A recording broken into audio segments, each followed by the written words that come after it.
Di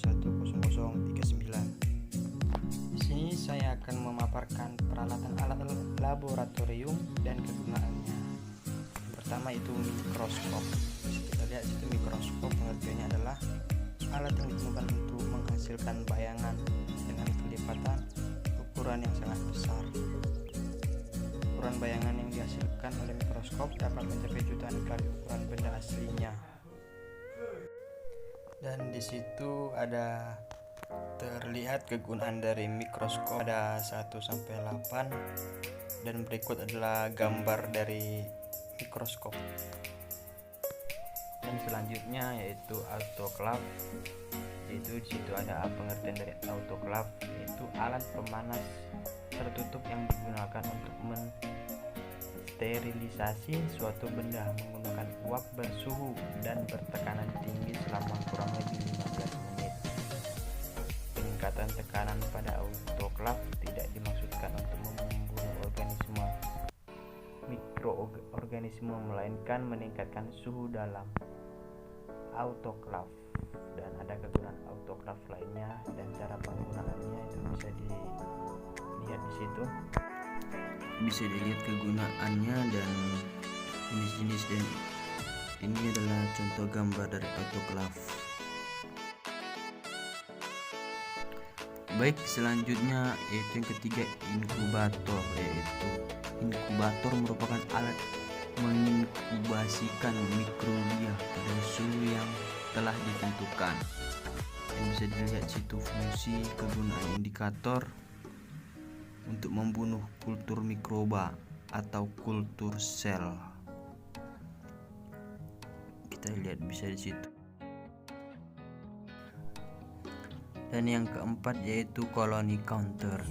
Colony counter adalah alat bantu yang digunakan untuk menghitung koloni bakteri yang ditumbuhkan di media yang disimpan dalam cawan petri dish.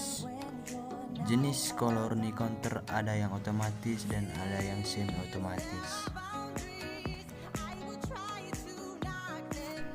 Juga ada kegunaannya dan contoh gambar dari colony counter bisa kita lihat di layar.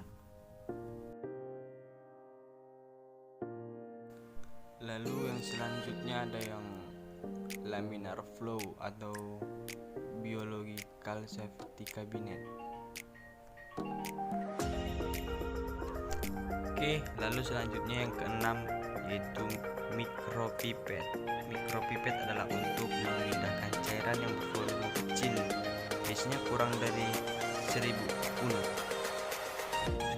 Itu dia, bisa kita lihat cara penggunaan mikropipet juga. Ada beberapa cara di situ bisa kita perhatikan. Ya, dan ini merupakan contoh dari mikropipet. Ya, kemudian di laboratorium juga ada alat-alat gelas dan keramik, yaitu yang pertama seperti cawan petri. Cawan petri itu berfungsi untuk membiakkan atau kultivasi mikroba.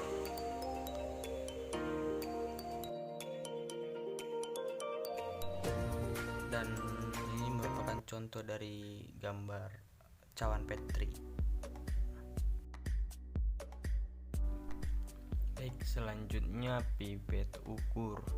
Pipet ukur merupakan sebuah alat untuk memindahkan larutan dengan volume yang diketahui. Tersedia berbagai macam ukuran kapasitas pipet ukur, diantaranya pipet berukur 1 mili, 5 mili, dan 10 mili.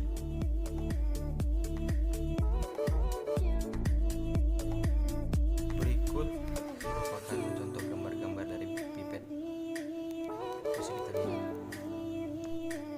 Dan selanjutnya yang ketiga yaitu tabung reaksi. Di dalam mikrobiologi, tabung reaksi digunakan untuk uji-uji biokimia dan menumbuhkan mikroba.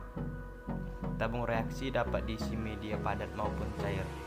Nah, tengok di situ juga ada gambarnya. Bisa kita perhatikan.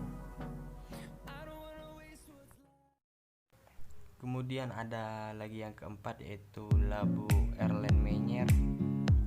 Labu Erlenmeyer berfungsi berfungsi untuk menampung larutan, bahan atau cairan.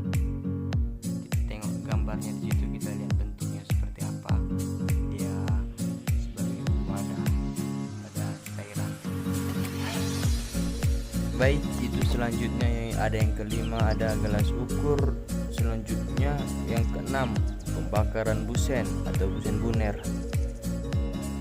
Kemudian ada alat-alat non gelas seperti jarum inokulum, dan ada pingset seperti gambar, dan ada hot plate stir dan stirrer bar. Yang terakhir ada magnetic stirrer. Baiklah semuanya, mungkin cuman sampai di sini saja ya penjelasan dari saya.